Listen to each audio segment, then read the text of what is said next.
Working out gives you superpowers in business. Assalamu alaikum. What am I talking about? Well, what I'm talking about is by the permission of Allah, when you work out and you fix it into your schedule in such a way that it boosts your rhythm and momentum for the day, you're actually going to get a lot more done in business and work, whatever else it may be. You're going to be in a better mood. You're going to be more creative, more productive, more hardworking, more disciplined, in that sharper mindset, in that winner's mindset, super energetic. You're going to feel as enthusiastic about life as you did when you were 18. When you were 20, when you were 22, when you were 21, whatever age was your prime, it's time to get in that prime. And the funny thing is, a lot of people watching my stuff are in their mid-30s. 33 is the age of Jannah. You should be in your prime, yet so many of us feel like we're past our prime because we fall short of taking care of the body that Allah gave us. Allah gives every one of us something more valuable than a Ferrari. How do I know this? Because you wouldn't become a paraplegic in exchange for a Ferrari, not for 100 Ferraris.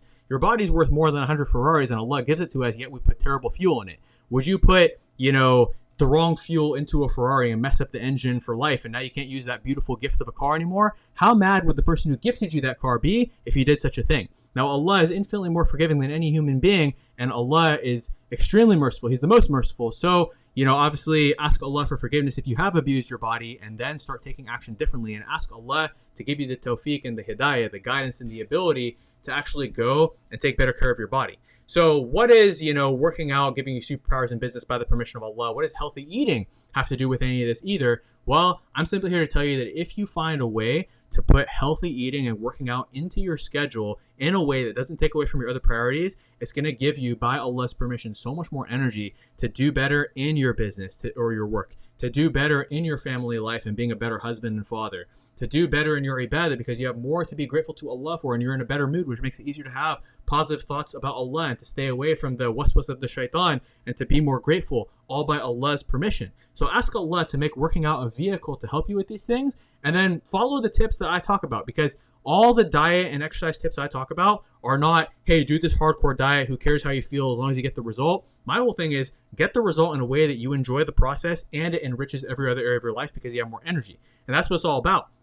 If we make our intention for working out to please Allah, to have more energy, to do the other things that please Allah, like providing for our family, like being a better man to our family, like making more money so we can provide for the ummah, fund the da'wah, fund umrah trips for people who can't afford it, give charity, everything else, and earn more good deeds for the akhirah through our wealth that we were able to make by Allah's permission, by having more energy, and most importantly, do more ibadah because we have more energy and we're more happy and grateful, and we make that the intention of working out, so that when you go work out and when you go eat healthy, it's about giving yourself more energy as opposed to losing fat. The fat loss, the physique, everything else, the muscle building, it's all a side effect of the process we intrinsically do to gain more energy. If you can make that your intention, you're never going to struggle with consistency again by Allah's permission, because it's no longer about, I need to get this temporary result. Once I get it, I'm going to get complacent. Once I see a setback on the journey, I'm going to lose motivation. Oh, it's just a grind every day. I have a negative association. No, we wire a positive association. Just like how people don't need accountability to drink coffee, people don't need accountability to work out if they have a positive association with it. And even if you've had a negative association for the last 20, 30, 40 years with working out, you can build a positive association.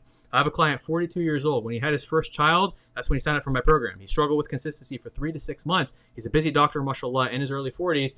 But by the time that he had his second child, we had built, alhamdulillah, by Allah's permission, a positive association with working out, such that he was able to actually get himself back on consistency. And he was even doing extra workouts that I hadn't even prescribed for him during Ramadan at the beginning of the fast, even though even I don't work out at the beginning of my fast because I get dehydrated. He was like, no, it gives me so much energy that I'm intrinsically motivated to do it. Same thing with his healthy eating. So by the time he had his second child, which is even harder than the first, because even though you know what you're doing, you still have to manage the first, and his first child is still under 2 years old, yet mashallah, he's still crushing it.